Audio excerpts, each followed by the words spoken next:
Halo, selamat hari Sabtu. Ini biasanya orang akan berakhir pekan santai-santai, tapi bagi Aziz Samsudin, Wakil Ketua DPR, masih sekarang Wakil Ketua DPR, tuh dia sekarang bersantainya di tahanan KPK, Bung Rocky.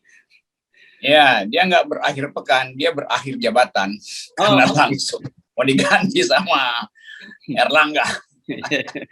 Nah, ini menarik karena kita menduga tadinya akan ada drama-drama meskipun tidak sedramatis Setia Novanto ya setelah ditetapkan sebagai tersangka gitu karena ada buron apa dan sebagainya. Ternyata ini KPK nggak mau buang waktu, langsung didatangi rumahnya Aziz Samsudin, kebetulan di rumah karena dia mengaku isoman, kemudian swab antigen dan ternyata begitu negatif langsung disuruh ganti baju dan diangkut. Ini menurut saya dramatis sekali ini apa yang terjadi pada Aziz Samsudin ini. Dramatis juga sekaligus tragedi ini saya bilang. Dramatis, tragedis, dan politis. Pasti politis banget tuh. Iya. Karena kita tahu sejak beberapa bulan lalu kasus ini masuk dipanggil pertama, Golkar berusaha untuk belain tuh. Tapi mungkin dalam waktu 2-3 bulan nih Aziz kurang setoran sehingga Golkar merasa kurang ajar nih. Jadi publik merasa begitu kan, karena biasanya Golkar itu di depan bikin backup dulu, pasang pagar betis, sekarang pagarnya digunting sendiri oleh Golkar. Jadi yang menarik adalah dalam setiap isu korupsi, apalagi yang menyangkut partai-partai besar, Golkar, PDIP, di belakang itu ada dua persoalan. Persoalan pertama adalah pundi-pundi yang dibagi tidak merata, itu udah jadi rahasia umum. Yang kedua, persaingan politis di antara tokoh-tokoh partai-partai besar itu. Jadi cuma itu. Nah, kita hari ini bisa menduga bahwa itu dua hal itu ada di dalam kasus Aziz Samsudin hari ini. Karena Golkar langsung ambil keputusan kita mau ganti tuh. Jadi artinya ada yang mendorong memang penggantian itu karena tadi kurang setoran atau ada persaingan politik yang nggak bisa lagi didamaikan secara internal. Ya. Padahal Golkar terkenal mampu untuk melakukan konsolidasi internal supaya kasusnya nggak jadi kasus selebar, jadi kasus publik. Jadi begitulah kita lihat pragmatisme dari Golkar dan kita bergembira karena setiap kali ada goncangan di dalam partai-partai pendukung itu adalah bonus untuk mempercepat end game. Ya, nah yang sangat menarik pada Golkar ini setidaknya dalam 2 pekan ini ada 2 tokoh besarnya di Golkar yang dikena kasus hukum. Sebelumnya ada mantan gubernur Sumatera Selatan Erick Nurdin yang juga sekarang anggota fraksi Golkar, itu dicokok oleh Kejaksaan Agung untuk kasusnya ya. Ini ada yang soal korupsi masjid dan sebagainya. Nah sekarang ada Aziz Samsudin. Ini pasti kita nggak bisa ngomong bahwa enggak ini karena kasus hukum. Tapi kita pasti bicara bahwa ini bagian dari power game gitu di antara partai-partai koalisi pemerintah. Ya, sumber daya mengecil, power game membesar gitu. Biasanya begitu rumusnya. Dan ini kan nama-nama yang udah masuk di dalam radar publik tuh. Nurdin, Aziz. Jadi semua orang menganggap bahwa ini kan cuma nunggu waktu untuk kampanye aja kan. Tetapi kita juga mesti ingat bahwa Pak Firly tetap punya problem dengan integritas itu. Jadi kita mau hitung-hitung, kan kasus Pak Firly tetap diingat sebagai pelanggaran etis yang seharusnya dihukum berat juga itu. Jadi di belakang itu ada semacam interplay tadi dalam upaya untuk saling menutupi kesalahan tuh. Sebelum dibongkar, gua bongkar nih.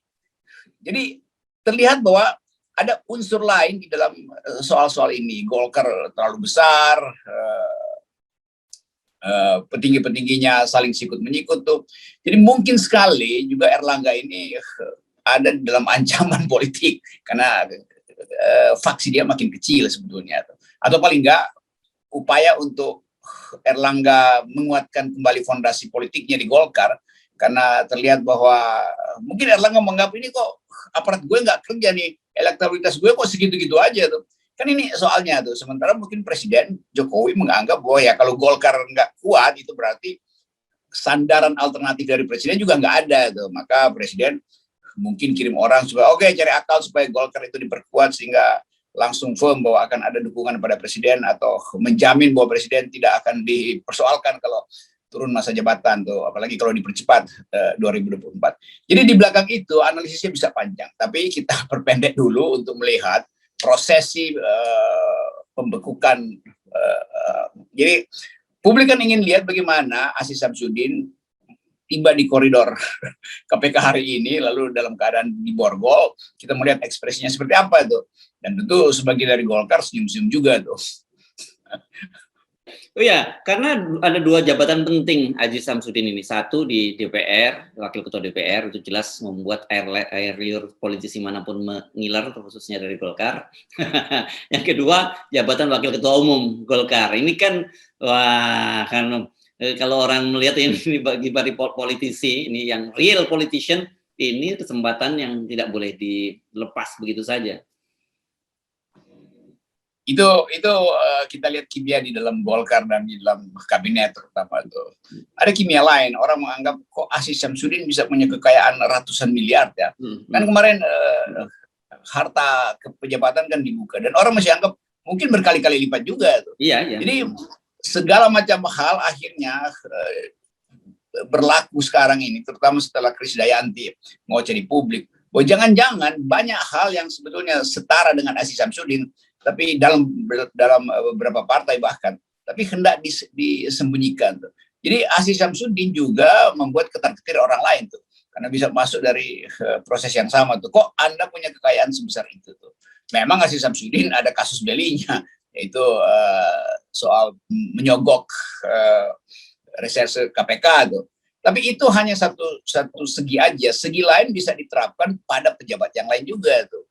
Jadi kita bergembira sebetulnya, walaupun kita tetap nggak percaya sama KPK. Ini KPK, saya lebih percaya KPK-nya jalanan yang dibuat kemarin, yang juru bicaranya adalah Febri, daripada KPK yang sekarang tuh.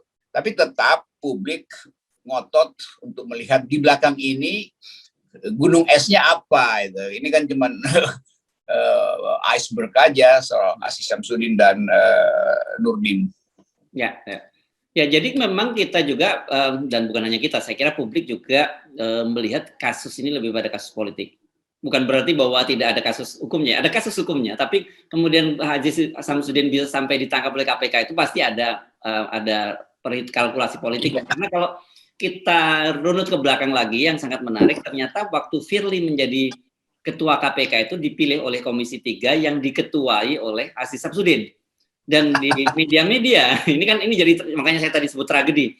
Di media-media disebutkan bahwa pada saat itu Firly ini dipilih oleh 56 orang anggota Komisi 3. Full semua memilih Firly dan disebut ada operasi senyap.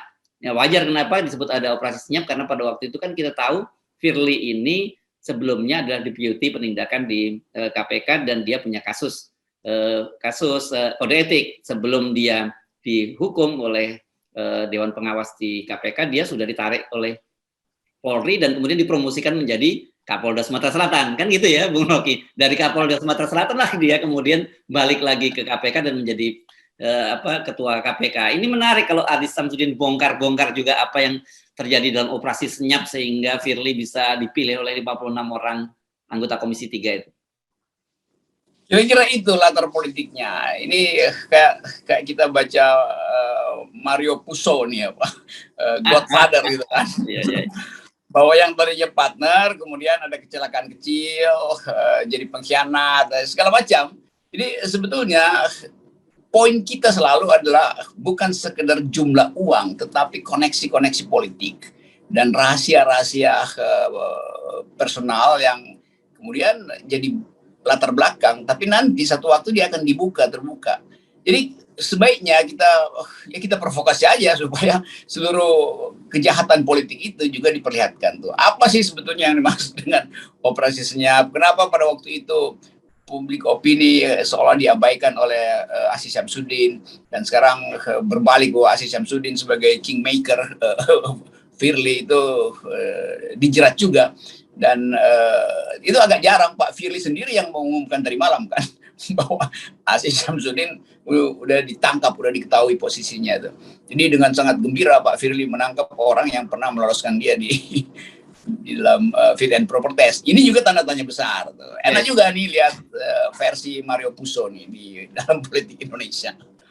Saya membayangkan tadi malam itu ketika jumpa pers itu kan Aziz Samsudin seperti biasa pakai rompi tahanan, kemudian dia menghadap kepada tangannya di borgol, dia menghadap pada tembok, sementara di belakangnya Firly dengan wajah yang sumringah mengumumkan kepada publik. Saya cuma bisa berempati membayangkan apa yang dipikirkan oleh Aziz Samsudin itu. Dan saya kira menurut saya, kalau saya jadi Aziz Samsudin, bongkar aja lah itu soal operasi senyap yang disebut ketika Firly Bahuri terpilih menjadi ketua KPK ya. Memang itu, kan kita tinggal tunggu, kan Aziz Samsudin memberi sinyal bahwa dia bisa menunda tuh, bahkan dia bilang nanti bulan Oktober dia datang tuh, dan dengan gagah berani menganggap itu soal kecil tuh.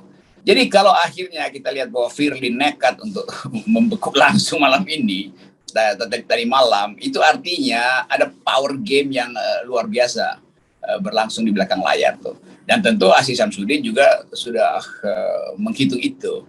Jadi paling enak kalau Aziz Samsudin lakukan semacam apa istilahnya tuh apa kolaborator itu ada istilahnya tuh. Justice kolaborator. Justice kolaborator. Tapi itu memang udah terlambat karena Golkar udah memihak pada Firly itu. Jadi Golkar kan menganggap udah lo ambil deh si Aziz tuh. Karena gue juga lagi mau regrouping kekuatan politik di DPR dan di partai itu. Jadi Erlangga pasti berpikir begitu tuh. Nah Aziz agak telat gitu. Tapi nggak ada soal, demi keadilan dan integritas Aziz Samsudin juga mesti bersaksi apa sebetulnya yang terjadi dengan istilah-istilah operasi senyap itu tuh.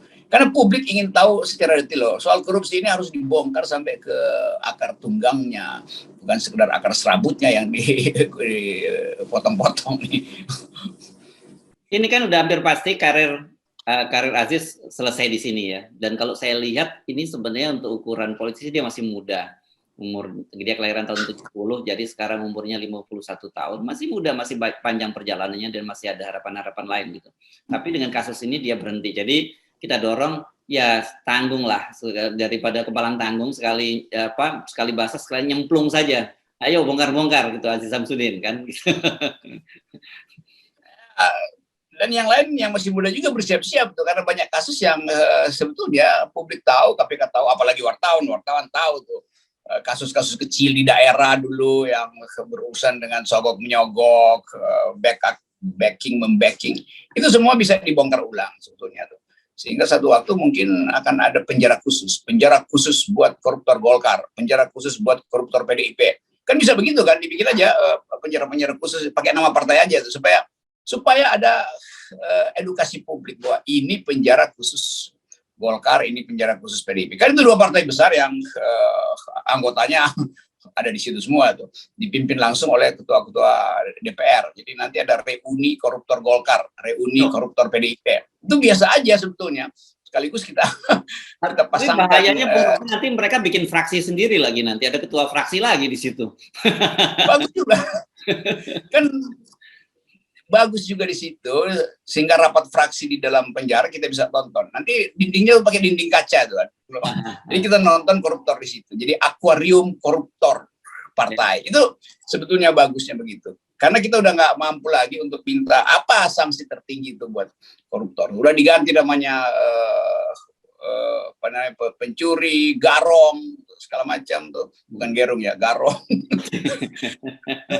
Apalagi istilah-istilah itu kan, maling segala macam. Jadi mari kita maksimalkan cara kita untuk menikmati kejahatan itu, yaitu dengan masukkan mereka di penjara yang transparan. Jadi mesti pakai dinding kaca supaya kita tahu apa kelakuan mereka di situ.